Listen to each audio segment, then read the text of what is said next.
It's a pleasure to have you here. We are coming to you live from our studios in Fanofa here in Accra, streaming live on DSTV channel 421, GoTV channel 144, and around the world at myjoyonline.com.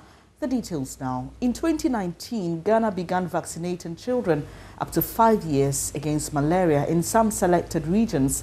The jabs, known as RTS, is the world's first malaria vaccine shown to provide partial protection against malaria in young children.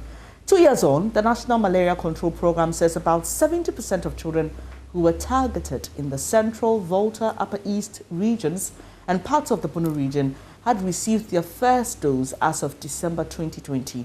Now, the Nkranza North District of the Bono East region is one of the pilot areas, and our checks indicate acceptance is low. Health workers in the district lament difficulties they go through having access to some hard-to-reach communities in their quest to administer the vaccines to the targeted group. Anas Abed visited the district, and here's his report.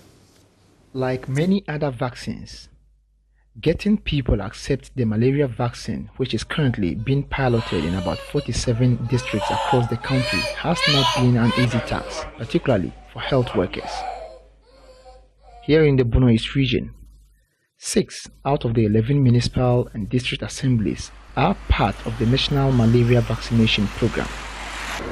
Today, we visit the Nkranza North District, Busunya to be precise, to ascertain the level of acceptance of the vaccine known as the RTSS. Faima Zakaria is a community health nurse with the Busunya Health Center. With the malaria vaccine, it's a new vaccine which has been introduced like 2 years now. So still, some people still have their doubts. Some people have their perceptions. Yes, I'm comparing it to the other vaccines. They take the other vaccines more than the malaria vaccines. Yeah, the malaria vaccine, somebody can just reject. No, my husband said I shouldn't take it, and the patient has it on her own consent. So if she says that, you can't give it. Yeah.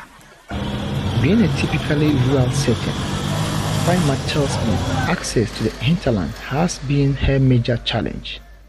Actually, let's say if tomorrow is my vaccination day, I have to prepare my books, everything. It's always the means of transport. That's always hard. So I have to prepare before the next day. Mostly we use motorbikes, and we only have one motorbike. Unless maybe we have to take some of our colleagues' motorbikes, then move out. If not the means of transport, we are okay. With the level of acceptance being low across the district, is there a way of convincing the people here to accept the RTSS? Faima shares with me what measures she takes in doing so. Yeah, I have a way of speaking to them. I always compare somebody who has taken it. At times I have to take them there so they will talk to them what's their experience about the malaria vaccine is. Then later I'll talk to her, and before she accepts. But before I'll do that, I have to get the husband, because mostly it's the husband who always have influence on the wife. We then took a step to visit some parents whose children under 2 are taking the RTSS vaccine. Asantiwa Happy, a mother whose daughter has gone through all 4 doses of the vaccine, says her daughter only felt feverish after the first dose and has since been okay after receiving the remaining 3 jabs. She felt feverish on the first day because she took a number of injections, but ever since, she is very okay. She is, however, optimistic that the vaccine will help address the increasing number of malaria cases amongst children in the area. I am very happy because we record so many malaria cases here, and I believe that the vaccine will help the prevention of malaria here. Unlike Asantiwa, Techi Comfort's daughter has taken 3 doses awaiting the final jab. She urges all parents to accept the vaccines, which according to her is the surest way of keeping children under 5 safe from malaria infections. We get bitten by mosquitoes every day whilst outside, and so if we get the injection, it will help us. Though the level of acceptance of the vaccines at the initial stages was on the low, there's been a significant improvement within the Nkranza North District as a result of measures put in place by the Health Directorate. Reporting for Joy News, Anas Sabit, Busunya. Dr. Kofi Adomako, a medical epidemiologist at the National Malaria Control Program, has joined us for a conversation on the story you just saw. Thank you for your time here this morning, sir. Ghana is still recording high numbers of malaria at our OPDs despite the gains made. How does the program intend to achieve the zero malaria target in the next 5 years? Thank you very much, and good morning to your cherished viewers. So we have made a lot of progress as far as malaria control is concerned. And as you rightly said, over the years, we have been able to work hard to bring down the burden of malaria in the country. There are a number of interventions that we have put in place to be able to implement them effectively to bring down the burden of malaria. And one of them is actually the LL lines that's the mosquito nets that we distribute across the country to all households in the country, so that if you sleep under the nets, you are protected. The net is very effective in two ways. It provides a physical barrier, and also it's been infused with insecticides, and the mosquitoes, when they land on the nets, are killed by the insecticides. And so it's very effective. And this year, we are currently registering all households, and we are going to use the universal method to distribute the nets across the country. And we expect that everybody will receive a net and also sleep under them. There are other interventions that we have in place, like the indoor residual spraying. And this is what we do by spraying the indoor, that's the walls of the rooms, so that when the mosquitoes land on the walls, you know, the mosquitoes that cause malaria, like the female Anopheles mosquito, we call them the indoor biting mosquitoes. So they usually bite indoors and they land indoors. And so if you are able to spray the walls of these, your rooms, we expect that when the mosquitoes land on the walls, they are knocked down and they are killed. And so these are some of the interventions we are putting in place as far as the vector that causes malaria is concerned. We also have an intervention against the vulnerable groups. We know in Ghana and all over the world, vulnerable groups such as pregnant women. Pregnant women are vulnerable because, one, their immune system is generally low, and this is how God has made it, for them to accept the baby, so that the body will not recognize the baby as a foreign thing and expel the baby. So for them to accept, their immune system goes down, and then they're able to accept. So because of the low immunity among pregnant women, they are vulnerable and can easily have the malaria disease. All right. And so we protect them by giving them what we call the sulfadoxine pyrimethamine, that's the SP, which they start at 16 weeks and then take every 4 weeks until delivery, so that they are protected. Not only the pregnant women are protected, but also the babies. You know, malaria can cause, one, miscarriages. And so we urge all pregnant women to take them. Apart from even causing miscarriage, it can even kill the pregnant woman herself. And also, it can also cause what we call the IUGR, intrauterine growth restriction. The baby, when born, can be very small, as in the weight of the baby will be very small, and the growth will be restricted intrauterine. All right, and so we urge all pregnant women to take this SP that we give to them every month, for them to be protected. Apart from that, Doc, we have also... Yeah, quickly, we need to wrap this up quickly, but we understand that some children in the regions of the north are undergoing chemo preventions against malaria. This is very interesting. Tell us more about that and the impact it's making. Okay, so this is what we call the seasonal malaria chemo prevention. So in regions where malaria transmission is highly seasonal. That is, you have about 60% of all your cases occurring in a very short period, a period of 4 to 5 months. That's a period of June to about October. We implement what we call the seasonal malaria chemo prevention among children under 5. That's one of the vulnerable groups of malaria. And so what we do is that we give them SP, the same drug that we give to the pregnant women, as well as amodiaquine. So we combine these medications and give it to them for 3 days. And we do this every month from about July to October. And the aim is to have adequate concentrations of these drugs in their system to be able to protect them during the period of greatest malaria risk. And so far, it's been very good. I mean,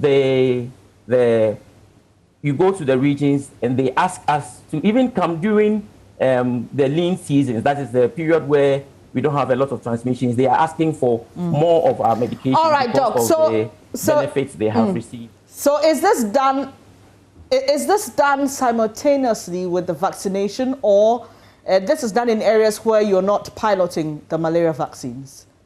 Okay, so the malaria vaccine is implemented across 7 regions in the country, and it's been part of the routine EPI services that we render.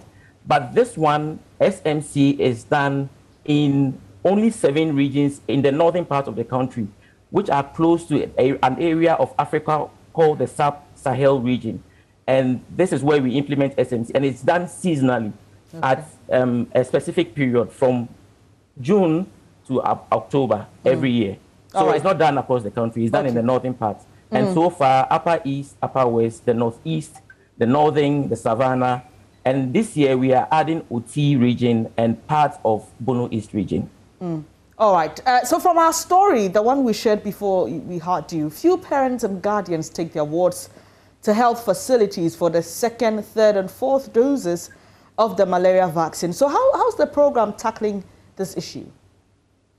Okay, so as the community health worker rightly said, we are encouraging every parent to take their children, to take their wards for the malaria vaccine. It's been proven to be very effective in protecting the children against malaria. And so what we do is encourage all the community health workers to use those who have already received the vaccine as examples for the parents who are refusing to also accept. And we are encouraging community leaders. Whatever they say carries a lot of weight. So we are encouraging every opinion leader within the communities to help us in this regard, so that every parent will come to accept this malaria vaccine. And we are saying that this malaria vaccine that we are giving out to our children below 5 years is not the only intervention. There are other interventions. So even if your child receives the malaria vaccine, do well to also let the child sleep under the mosquito nets. Do well to let your child put on protective clothing, especially during the night when mosquitoes bite. And also, if the SMC is being implemented in your region, do well to allow your child to be given the SMC medication. So malaria vaccine offers protection, but it's not absolute 100% protection. So we pray that everyone will also, in addition to the malaria vaccine, will also allow their children to be given all the other interventions that we have put in place to prevent malaria. Talking about how effective our vaccine is, news broke last week of a highly effective vaccine on trial in Burkina Faso. What do you make of this Oxford vaccine against malaria, and what are the prospects for Ghana? Okay, so this new vaccine in Burkina Faso, as you rightly said, is still on trial. So we are awaiting the final results that will come out, and we pray that if it's highly effective, why not? We will implement it in this country. And our current vaccine, the RTSS vaccine, is also very effective. It's been proven to be very effective. It's been proven to be safe among the children. And so currently, this is what we have, and this is what we are using. If any other vaccine comes in and we think that it's much better than what we have, why not? We will accept and use this. And all we want to do is to prevent the number of episodes of malaria that we have and also prevent deaths. And we pray that in the near future, we will be able to do this with all the interventions that we have put in place. All right, Doc, finally, per the rate and success of all the interventions you've mentioned, and even how well people are accepting it, when do you think we will be able, realistically, at this rate currently, when will we be able to achieve zero malaria? What I will say is that it's not far-fetched. If everybody does his or her part, in the near future, I can't give exactly a period or a time when we will achieve zero malaria. But we have come a long way. We have been able to reduce drastically the number of deaths. For instance, in 2012, we had about 2,800 people dying from malaria. But last year, only 308 died from malaria. And we have been able to reduce the number of deaths drastically. We don't want anyone to die. We want to get to a point where nobody will die from malaria. But it depends on you and I. It depends on stakeholders, all the stakeholders involved. The government, donors, community leaders, and everybody. You know, the malaria is said to be infectious. So the mosquito will go and pick it from one person and bring it to another person. So if you protect yourself and I protect myself, then we protect our neighbors as well. And so we encourage everybody to use the interventions. And secondly, what I want to say is that if you feel that you have the symptoms of malaria, get tested. You have to be tested before you treat. If you don't test and you take the medications, we are making the malaria parasite resistant to our medications that we have. And so we pray that everyone will do his part. All right. We know that in the near future, we'll get there. I appreciate your time this morning. Dr. Adomako is an epidemiologist with the National Malaria Control Program, speaking to us about how we can achieve zero malaria in the near future. Away from that, parents of a 3-month-old baby born without arms in the northern region say they're under pressure from family and community members to kill their child because she's physically challenged. Children born with deformities in the community where they reside, Kabongle, are considered bad luck and evil spirits. But parents of the baby named Mauko, loosely translated as only God, are determined not to conform to the age-old belief and practice. Maxwell Agbagba traveled there and has the rest of the story. I am on a motorbike heading to Kabongle, a community about 3.5 hours drive from Tamale. Persons who work in the child protection space have alerted me to an age-old belief where physically challenged babies are seen as evil spirits. Here, I meet residents who tell me some children who are victims of the practice leave the hospital very healthy but die later under very mysterious circumstances. The Northern Region Police has no record of these alleged killings, but residents say it is usually done on the blind side of law enforcement officers and people who will possibly raise an alarm. Lydia Kabanda is in her 60s and has lived in Kabongle for decades. She has agreed to explain the phenomenon to me.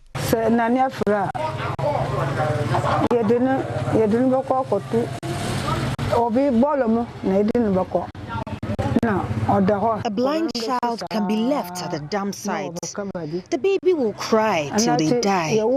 For some of them, they are taken into the bush to be killed by herbalists. Such children can stall your progress.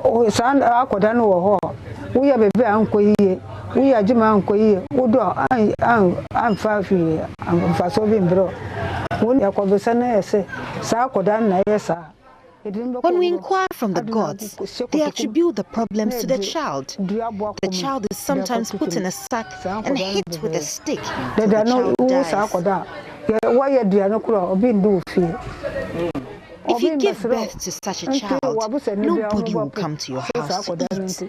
Your family members will neglect you. It is an old practice from our elders. It is barbaric.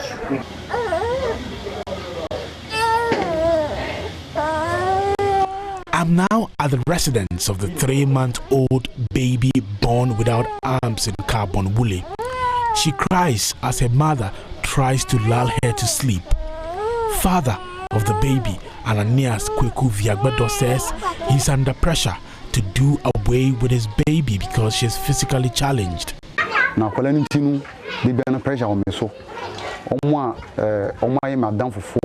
and loved ones do not want to get closer to me now.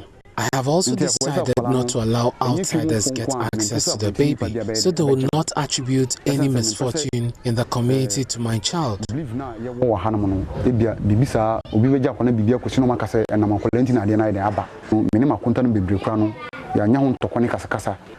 I have had misunderstandings and quarrels with my in-laws. My in-law says my child will die if she enters her house, because that's the belief that such children should not enter her house.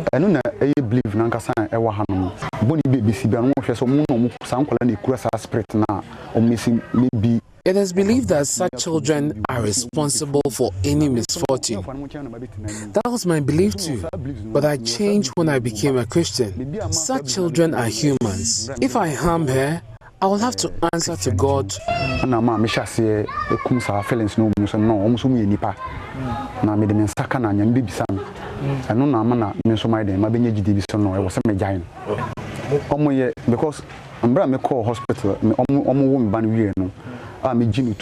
that is the belief and practice here. When my child was born, the midwives advised me not to harm him. They told me children are delivered at the hospital, but anytime they check up on them later, they are told they are dead. They killed them, many of them. We hear it all the time. He says he will not bow to the custom and beliefs of his community. I am determined to protect my daughter and see her grow. I will not follow the custom here. However, my only fear now is the kind of training that I have to give her, so she will be able to realize her full potential. Mother of the baby, Mary Nyong, says there's pressure on her to get rid of baby Mauko.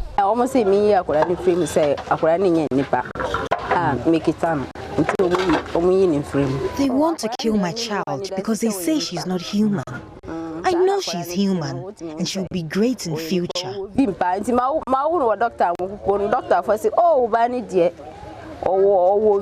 children who are born disabled, at times we do away with them because we see they're not fit. I've now met Solomon Atta.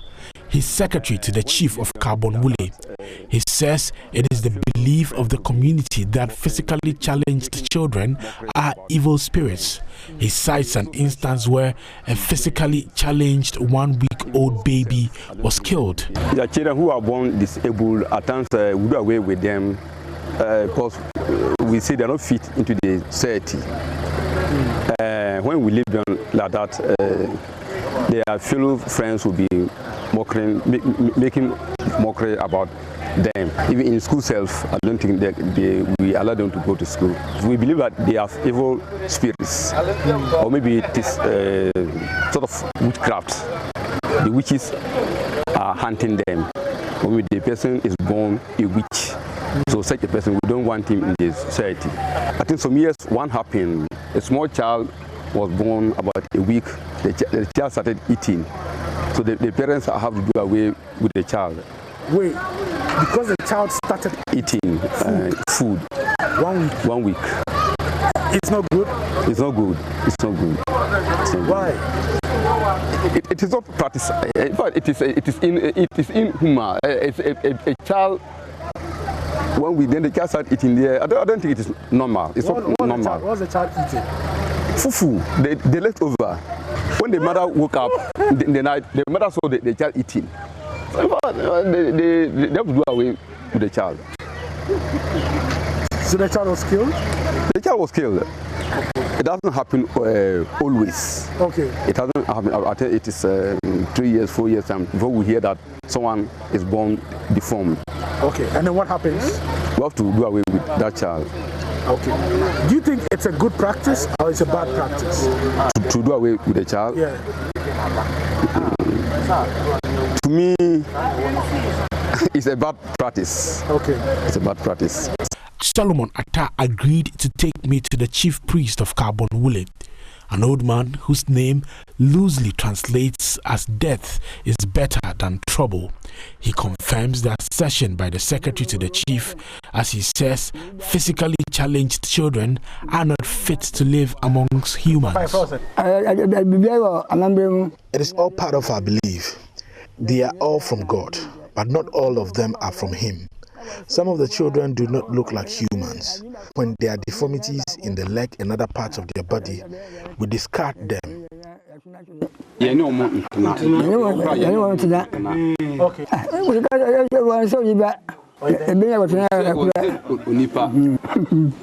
Now I what you say?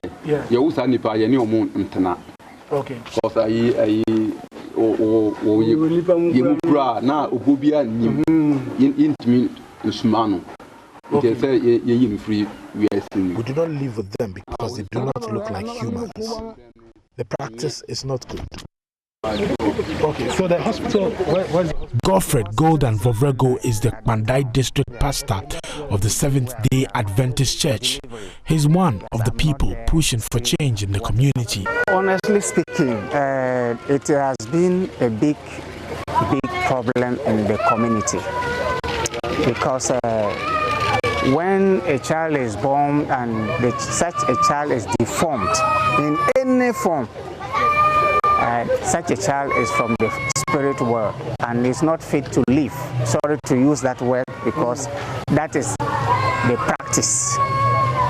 And the parents of such a child is a kind of ostracized or stigmatized. No association with such the parents because of the child. And we have been hearing a lot about how they treat such children, but the best place to get the facts will be at the hospitals. Yeah.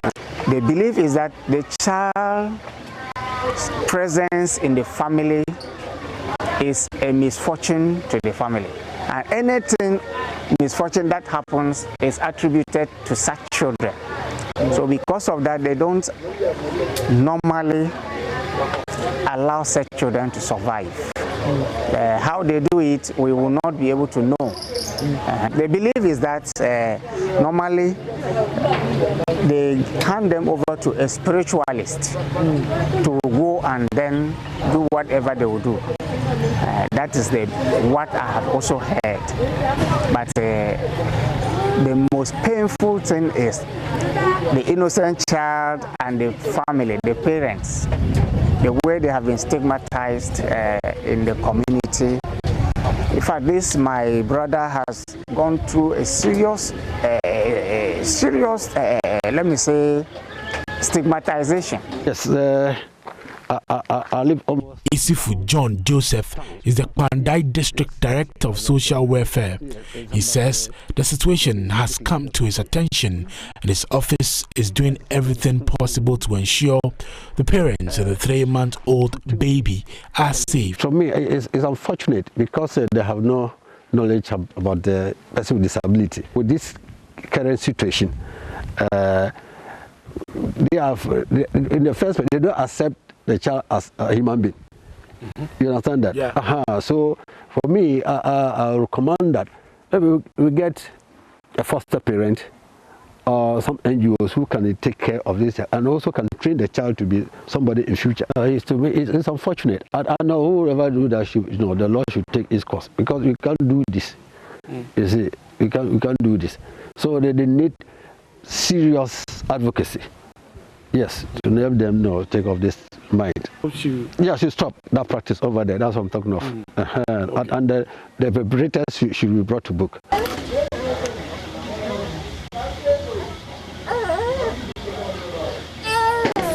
As pressure to get rid of 3-month-old Mau. Max Olagbagba with that report. We've been joined on the line by gender and child rights activist Diana Adiko to share her thoughts on how we can end this problem. Thank you so much for your time this morning. And I remember that this story was really highlighted sometime in 2013, 2014. And as a nation, there was a conversation about how we treat children with deformities and how to end this barbaric act of killing them. In 2021, we still have the practice ongoing. At the time you were at the gender ministry a couple of years ago, can you just remind us, if you can, what was done to deal with the problem? As I explained, I would just like to thank... Can you hear me? Yes, we can. Okay, I would want to thank you for having me, and I want to also explain that I used to work with the ministry as a consultant, but I no more do, so I will not be speaking on behalf of the ministry. I can probably only share some of the things happened at the time that I used to work there. You mentioned a case that came up about, in quote, spirit children, and beyond that, you know, these things happen, I think, more often than it's captured in the media or by institutions, etc., where very few cases come to the limelight. So on an individual case, I think there were some interventions. But broadly, it's the issue of increased awareness. You would admit that the treatment that is being meted out to this child and family is purely based on the fact that we do not, communities do not understand issues around disability and all of that. And it's a reflection of how we as a people see and treat disability. It's just a manifestation of that. So in the past, I know a number of policies, because again, you would recognize that the ministry largely is a policy institution, provides strategic directions to the country to respond and guide the work of governmental and non-governmental institutions around the rights of children. So I know somewhere along the line, there was, in 2015, there was the development of a child and family welfare policy, for example, that kind of advocated or enhanced the relationship between the community and the child. And that felt very clearly that the child is a responsibility of the entire community, and how our community was supposed to respond to protecting and promoting the welfare of the child. Having said that, I still think as the reflection of this story clearly suggests that we still aren't there yet. You would see again that not only is this child being identified as a spirit child, but our community as an entirety is very quick to call children witches, to call children spirits. If you move it away from this community and look in our churches, you see on TV a number of church activities being aired, and repeatedly little children are identified and called out as witches and responsible for destruction and havoc in their families. And often you even see the children themselves being called out, and they themselves confirming that indeed they are witches, they've done this, they've done that, without any recognition to any form of disability, being it mental health issues or physical disability or development disability they may have. We are quick to draw conclusions that children are witches or they are possessed by spirits. So we are at that stage where awareness needs to increase on disability, and our conscience needs to be open to the fact that not everybody will be like us. But immediately we see people who do not look like us. We think they are from the spirit world, they are possessed by spirits, or they are witches, and etc. And the stigma and the mistreatment follows and all of that. So it's just a reflection of what's happening down there that many a times does not come to the limelight. Sure. In the story we just heard, we had the linguist to the chief and the chief priest in the area stating emphatically that they do not believe that these children are even humans to start with. Yes. Can you share with us any practical things that can be done? You've spoken about awareness, but the ideology is entrenched. The belief is so entrenched that I'm wondering what practical ways we can get people to begin to look at children like the one on our screen with yeah. One of the practical ways is a shift in mindset. Once upon a time, multiple births, twins, triplets, and beyond one were also seen as spirit children, and they were killed in Ghana and in other parts of Africa, if we as a people have learned to accept twins and multiple children as normal, we will get to accept children with disabilities as normal as well, so long as we are engaged and made to understand this. These are purely mindset, and these are reactions we give when we cannot explain what has happened. We do not understand the basis of what has happened. We quickly resort to spiritual world because that is one place where it's easy for you to draw any conclusions and leave it there without understanding it. So we may think about all the laws and all the policy, but these are things that have to do with family. So now, even when you formulate the law for communities and countries, and you do not disseminate or give information on the laws, they most often are ineffective. So how do you get to tell people that it is fundamentally wrong to kill a child because you think they do not look like you? It is wrong to kill a human being. But they are coming from even a place and saying that we do not identify this person as a human being because they don't look like the everyday people we see. So if you do not start from that level of increasing awareness and engaging on people's faith and saying that you may believe in this, but this is where the line is drawn between the rights of people and then the belief of the people, and that some of these beliefs change over time. If we will let go of some beliefs, our children with a different skin color, albino children, for example, in the past, they used to be killed as well, sacrificed, they called it. And today, increasingly, we are getting to that point where we are accepting children with different skin and hair color among us. We will begin to, through the same level of awareness and engagement, begin to accept children who have issues, especially physical disabilities or ways that we think do not resemble what we are used to. So we can have all the laws and everything, but if we do not engage, and fortunately, because these practices are reducing and it is getting clearer the communities in which they are rampant, it's easy to move there, not only with awareness, but also with health care and support. What about prosecution and arrest? Do you think that will set an example? I mean, every problem can be approached in a multiple way. It's multi-faced, it's multi-pronged. So you can arrest, you can prosecute, but also, for example, let's take an example for example, FGM, female genital mutilation. It was outlawed by our country, and they were prosecuting people for it. So what these people do, they moved to neighboring countries to get it done so that they were outside the jurisdiction of Ghana because it was outlawed in Ghana. One part of it will be cured by the law, but another part will be cancerous. It will not go away. The mindset, the understanding, and the appreciation of people as to why this is wrong or right would remain with us for a long time. And I don't think our legal system, our justice system, our prison system is ready to kill an entire community, community after community because of their belief system. I think will be more productive if we engage with these communities. It's easy to identify communities that continue to do these things.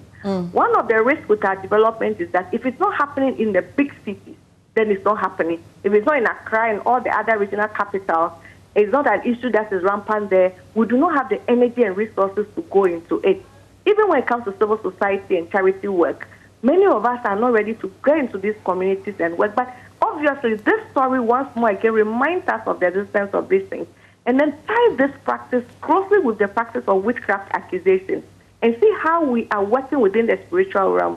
Traditional witchcraft accusation versus the church witchcraft accusations are all building into a certain story. That means that we need to drop everything we are doing and pay attention to communities where a certain belief system we have assumed we've moved on, but we aren't there yet, and all hands on deck. But you cannot continue to create awareness and not provide medical support, for example. I heard the social welfare officer got involved, but how much more support can the social welfare as an institution of government and the community development officers, how much support, resources do they have to support this family child to get the right support they need? I really appreciate your time, ma'am. That's all time will permit us. That was Dinah Adiko. She's a gender and child rights activist, eloquently sharing her thoughts with us on this rather unfortunate phenomenon. And it's been nearly 5 years since a KG block at Breman Jamra collapsed on 6 kindergarten kids. After that, government promised to put up a KG block in the adjoining school building that was also a death trap. JoyNews' Richard Kojunyako visited the community and returns with a story of unfulfilled promises and children crammed in classrooms as a result. It was in the month of February, and that day was supposed to be a beautiful Tuesday morning here at Breman Jamra. But sadly, the day turned into morning. About 70 pupils aged 4, 5 and 6 were about to settle for studies when the building collapsed on them.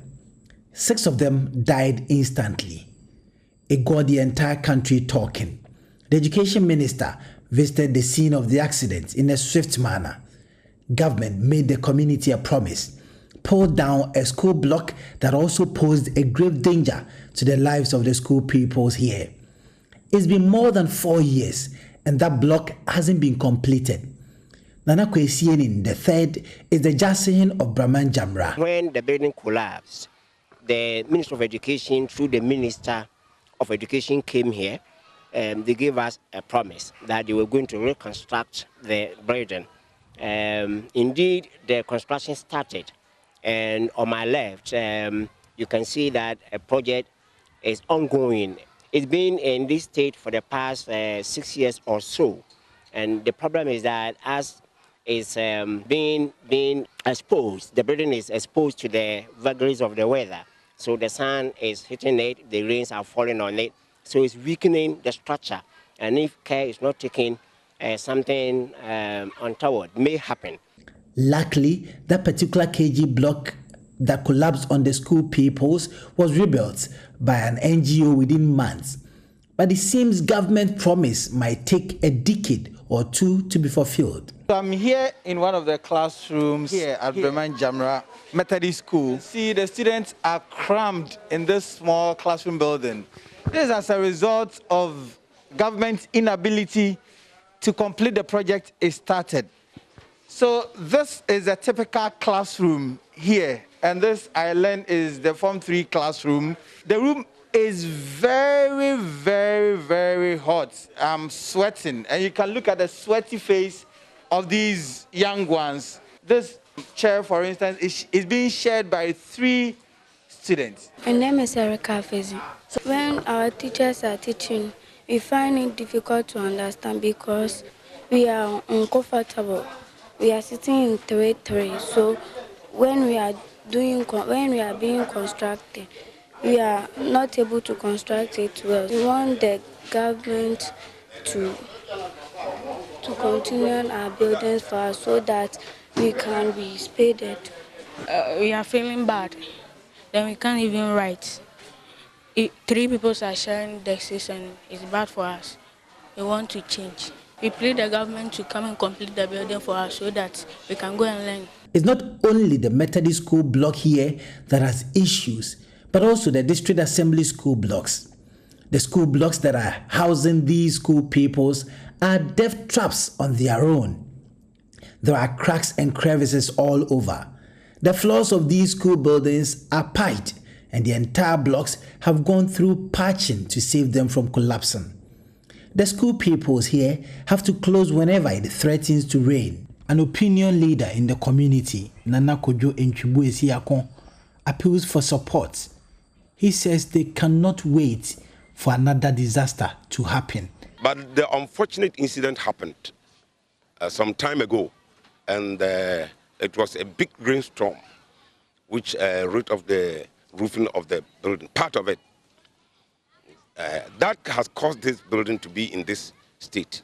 But every effort has been made through the district assembly, and many letters have been written to the government to come at least to do something about the building. In fact, all has proved futile. Now, this is the state of the building. But there was a KG somewhere around here, and the KG was so dangerous. In fact, it could have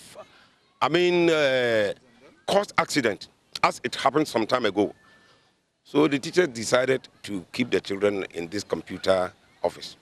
Well, the DC for Isikmo Odobin Brakwa, Isaac Odum, when contacted, indicated it was due to lack of funds, and whenever there were funds available, the building would be tackled. I am leaving the community now, hoping something urgent would be done about these dilapidated structures that are serving as places for academic activities. They are obviously disasters waiting to happen. Richard Kwejenyako, Joy News, Bremanjamra.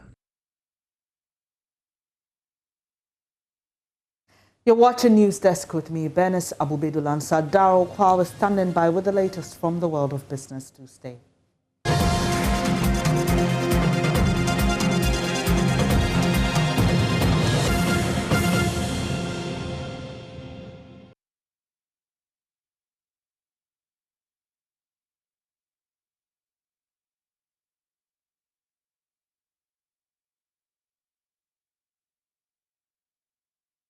Hi, good morning. Welcome to Business. My name is Darryl Kwao. The Ministry of Agriculture has disclosed that government is on course to digitalize the sector.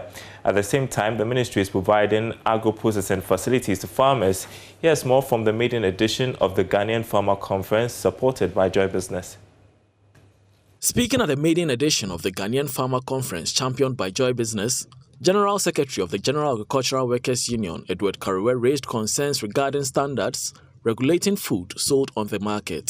Because the rules of the stakeholders are not clearly determined by policy and enforced, it leaves us with a chaotic, poorly organized and unregulated agricultural production system. And I would like to ask these questions, which you also know. If you take an example, who sets the standards and enforcement of how food should be handled in the markets? Country Rep for the Continental Free Trade Area, Louis Afol, said AFCFTA will consider bringing back barter trade. This, he said, is to ensure the efficacy of the trade agreement so as not to base everything on monetary sources. African Continental Free Trade is moving into something we call barter trade system soon. There will be the need for Ghana to depend on maybe Nigeria for certain things without even importing, and Nigeria depend on Ghana for another exchange of products like that. All of us, my last message is that take your time. If you divide the continental free trade among everybody, revenue, each African is to earn about close to $3,000. Mr. AKB DeYoung, representative of the Ministry of Agriculture at the event, disclosed that the ministry is on course to digitalizing the sector and providing agro-processing facilities. Our next phase of the value chain development in the food and agricultural sector would be set and led by technology and digitalization agenda, where comprehensive development and utilization of ICT access and usage in the country would be tapped to augment development in the sector. Closely associated with the technology and digitalization is building data interoperability across the value chain. Researcher at the Crop Research Institute of the Council for Scientific and Industrial Research, Dr. Enes Befi, outlined some strategies to improve the institute to ensure the sector fully benefits from research. The way forward in achieving food security in the country, there is the need for government to increase support for research, and we encourage private sector participation in supporting research, agricultural research activities in the country. We need to recruit more staff to replace the retired ones so that the capacity of staff that is needed is maintained to do what we are mandated to do. There's the need to expand or invest in irrigation facility at the institute, outstation, and also help farmers that may need so to have it. We need to move to climate smart agriculture going forward so that we can sustain the higher or potential yields of our crops. And there's the need to have a significant growth in our seed industry. Meanwhile, the Peasant Farmers Association, Ghana Commodity Exchange, and the National Food Buffer Stock Company have shared common sentiments with regards to climate change and its impact on the agricultural sector. Now, U.S. businesses in Ghana have injected about $13 billion in terms of capital and operational expenditure into the economy. Foreign direct investments in 2019 were also estimated at about $1.6 billion. Here's Chief Executive of the American Chamber of Commerce, Simon Maggi. As research that was conducted by Pricewaterhouse, U.S. businesses here, that is those that provided figures, had contributed over $13 billion in terms of capital expenditure and operational expenditure, and had employed close to 10,000 Ghanaians. If you look at the data from the United States trade rep, U.S. FDI in Ghana in 2019 was within the region of $1.6 billion. So yes, so these are significant figures. U.S. companies have they believe that Ghana is a good place to do business. Ghana is one of those stable democracies. Ghana is one of those places where there's the rule of law is perceived to work well, and we speak the same language. We have the same value, democratic values. Our workforce is easily trainable, so they have reasons to invest here. And that's business. Sports is up next. And it's a big night for the Blues in England and the Whites in Spain, as Chelsea meet Real Madrid later tonight in the semis of the Champions League. And you already know George's bias if you follow him. It's supposed to be a very professional night, and we are supposed to deliver a professional. You are game. always professional. And, yes, that's the point. In fact, I've done a number of Chelsea games. I thought I did Chelsea Porto, and so after the game we can talk, but during the game it's about delivering what should be a very special game. Real Madrid are always very difficult to play against in the Champions League, that's for sure. But it's been difficult for a number of teams to find the answers when they played against Chelsea, because you're not quite sure who is going to be scoring a goal. Chelsea have non-firing strikers. Timo Werner, Tammy Abraham, Olivier Giroud. You don't know where the goals are going to come. It's so you can't pin one person. You can't pin one person. One or two people. Before you know, Uchol is scoring a goal, Mason Mount is scoring a goal, Kenzuma is scoring a goal, Rudiger is scoring a goal. So it's an interesting game, but definitely Real Madrid go into this one as favourites because they have won it 13 times and have the competition in them.